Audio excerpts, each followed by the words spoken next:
کسی نے کہا کہ جس گھر میں پالتو کتا ہو کیا اس گھر میں نماز نہیں پڑھ سکتے؟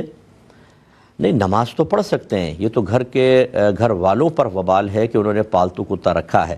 ہاں یہ ضرور ہے کہ یہ دیکھ لیں کہ اس جگہ پر اگر آپ یہ دیکھتے ہیں کہ بار بار کتا آ رہا ہے، اس کی رال ٹپک رہی ہے، فرض کر لیں کیونکہ اس کا تھوک اور لعاب جو ہوتا ہے، رال جو ہوتی ہے کتے کی، یہ نجاست غلیظہ ہے، پیشاب کی طرح ناپاک ہوتی ہے، تو اگر وہ ٹپکاتا پھر رہا ہے تو پھر بڑی احتیاط کے ساتھ نماز پڑھنی چاہیے، کم از کم مصلی بچھا کے آپ نماز پڑھیں۔ اور اگر ایسا نہیں ہے، وہ کتا کسی اور جگہ بندھا ہوا ہے پالتو، تو اس گھر میں ایسا نہیں ہے کہ جیسے حدیث میں تو یہ ہے کہ جس گھر میں کتا ہو اس میں رحمت کے فرشتے نہیں آتے، لیکن رحمت کے فرشتوں کے نہ آنے کی اس طریقے سے کوئی وعید بیان کرنا کیا ہماری نماز کو بھی باطل کر دے گا؟ ایسا نہیں ہے، آپ نماز پڑھیں گے، آپ کی نماز بہرحال ہو جائے گی، گھر والوں کی بھی ہو جائے گی۔ لوگوں نے اپنے گھروں میں تلوار لگانا شروع کر دی ہے، اس کا ٹرینڈ چل رہا ہے، اور انہوں نے پوچھا ہے کیا یہ برکت ہے؟ اور ذہن میں ایسا ہوتا ہے کہ حضرت علی رضی اللہ تعالی عنہ کی جو تلوار تھی ذوالفقار جس کا نام تھا، وہ ہم ذوالفقار گویا کہ گھر میں لگا رہے، تو کیا اس سے برکت حاصل ہوگی یا نہیں ہوگی؟ اچھا یہ بھی دیکھیں کہ حضرت علی کے طریق پہ نہیں چلیں گے، تلواریں لگا لیں گے گھر کے اندر تاکہ برکت حاصل ہو جائے۔ بہرحال یہ کوئی اس طرح نہیں ہے، حضرت علی کی خود تلوار ہوتی تو باعث برکت بھی تھی، اور اس کا آپ کے گھر میں ہونا نزول برکت کا سبب بھی بنتا۔ آپ نے کہیں سے بھی لوہے کی تلوار تیار کی، مشابہت اس کی کر لی اور آپ نے گھر میں لگا لی، اس کی کوئی فضیلت نہیں ہے، یہ مباح ہے۔ ہو سکتا ہے آپ کے پیار محبت کی وجہ سے ہو سکتا ہے کہ اللہ تعالیٰ کوئی آپ کو اجر عطا فرما دے، لیکن یہ کوئی اس کنفرم نہیں ہے، کیونکہ حدیث قرآن میں تو نہیں آیا کہ ہم یہ کہیں اس پہ بہت ثواب ملے گا۔ لگانا میں منع نہیں کر رہا ہوں، لیکن اس طرح کی امیدیں اور اپنے پاس سے ثواب گھڑ لینا، یہ لگائیں گے تو بہت ثواب ملے گا، برکتیں ہوں گی، جب تک شریعت اس کی تائید نہ کرے اس طرح نہ کریں، ورنہ یہ شریعت میں اضافہ کہلائے گا۔ اللہ تعالیٰ عمل کی توفیق عطا فرمائے۔ دیکھیں اگر تو بہت ہی بوڑھا شخص ہے کہ بالکل مطلب جیسے 70 سے ابو ہو گیا ہے، غیر جاذب النظر اور کوئی طاقت جسمانی نظر نہیں آتی ہے، اسی طرح کوئی بوڑھی خاتون ہیں کہ وہ اوور ایج ہو جانے کی بنا پر بالکل جاذبیت نہیں رکھتی ہیں، بہت ہی بوڑھی ہو گئی ہیں، تو ان کے احکام جوانوں سے جدا گانا ہو جاتے ہیں۔ لہٰذا اس لیے فقہ حنفی کی باقاعدہ کتابوں میں لکھا ہے کہ بوڑھی عورت سے مصافحہ تک کرنا جائز ہے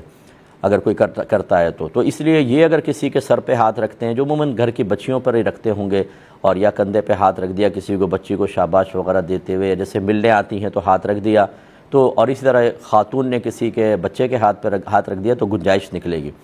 لیکن اگر یہ اس سے کم عمر کے ہیں، جس کو ادھیڑ عمری کی عمر کہتے ہیں، بڑھاپا نہیں کہتے ہیں، 50 وغیرہ 50 پلس بھی ہو جائیں تو بعض اوقات اچھا ینگ آدمی نظر آتا ہے، تو ان کے لیے شرعی احکام بالکل ویسے ہی ہوں گے کہ یہ تو جیسے مرد ہے تو نامحرم عورت کو دیکھ بھی نہیں سکتا، چاہے جائے کہ اس کو چھوئے یا کندھے پر ہاتھ رکھے، اس سے بالکل اجتناب واجب ہے۔ اسی طرح کوئی عورت جو ہے وہ نامحرم مرد چاہے وہ قریبی رشتہ دار کیوں نہ ہو،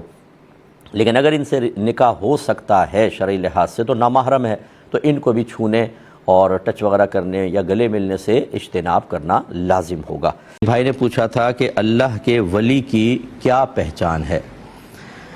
دیکھیں اللہ کے دوستوں کی پہچان خود اللہ تعالیٰ نے قرآن عظیم میں ایک تو واضح طور پہ بیان فرمائی کہ الا ان اولیاء اللہ لا خوف علیہم ولا هم یحزنون الذین آمنوا وکانوا یتقون، کہ بے شک خبردار اللہ تبارک و تعالیٰ کے دوستوں کو نہ کچھ خوف ہوگا اور نہ وہ غمگین ہوں گے، وہ اللہ کے دوست جو صاحب ایمان ہیں اور صاحب تقوی ہیں اور وہ تقوی اختیار کرتے ہیں۔ تو اس کا مطلب یہ ہوا کہ پہلی بات ہے کہ صاحب ایمان سے اشارہ ہے کہ وہ صحیح العقیدہ ہوں گے، ان کے عقائد میں کوئی فساد، کوئی گڑبڑ، کوئی خرابی نہیں ہوگی۔ دوسرا وہ نیک اعمال کرنے والے ہوں گے، یعنی متقی پرہیزگار ہوں گے، تو متقی پرہیزگار وہ ہوتا ہے جو ایسے اعمال اختیار کرتا ہے کہ جو اللہ تبارک و تعالیٰ کے تمام احکام کو پورا کرتے ہیں، جو حکم متوجہ ہوتا ہے، اور جن کاموں سے بچنے کا حکم دیا اس سے بچتے ہیں، گویا کہ ہر صغیرہ کبیرہ ظاہری باطنی گناہ سے وہ محفوظ ہوتے ہیں۔ یہ ان کی ایک ظاہری علامت ہے، لیکن یہ ظاہری علامت ہے، یہ حتمی علامت نہیں ہے۔ ظاہری علامت کا مطلب اگر آپ دیکھیں کسی کو کوئی گناہ سے بچ رہا ہے، صاحب ایمان ہے، صاحب تقوی ہے اور صحیح العقیدہ ہے، تو آپ اس کے بارے میں اللہ کا ولی ہونے کا گمان کر سکتے ہیں، کیونکہ غیب کا علم ہمیں نہیں ہے، نہ ہم غیب پر مطلع ہیں۔ اور حتمی کا مطلب یعنی شیورٹی کے ساتھ دلیل اس وقت ہوگی کہ جب کوئی ہمارے پاس یا تو قرآن و حدیث بیان کر دیتے، یا پھر کوئی ولی بعض اوقات ایسا ہوتا ہے کہ واقعی ان کی ولایت ان کی بزرگی بہت ہی معروف اور وہ اپنے بارے میں قرار کر لیں تو یہ بھی ایک کافی قوی دلیل بن سکتی ہے. جیسے شیخ عبد القادر جیلانی رضی اللہ تعالیٰ عنہ نے اپنے بارے میں بتایا کہ مجھ پر میرا ولی ہونا بچپن میں ہی ظاہر ہو گیا تھا کہ جب میں مدرسے آتا تو فرشتے طالب علموں سے کہا کرتے تھے کہ ہٹ جاؤ اللہ کا ولی آ رہا ہے. تو اس قسم کی بعض روایات منقول ہیں کہ جس کو آپ بنیاد بنا سکتے ہیں، ورنہ ولایت ایک وہبی شے ہے، یعنی اللہ تبارک و تعالی جس کو دینا چاہتا ہے دے سکتے ہیں. یہ کسبی نہیں ہے کہ اپنے ذاتی کوشش اور عمل سے حاصل ہو جاتی،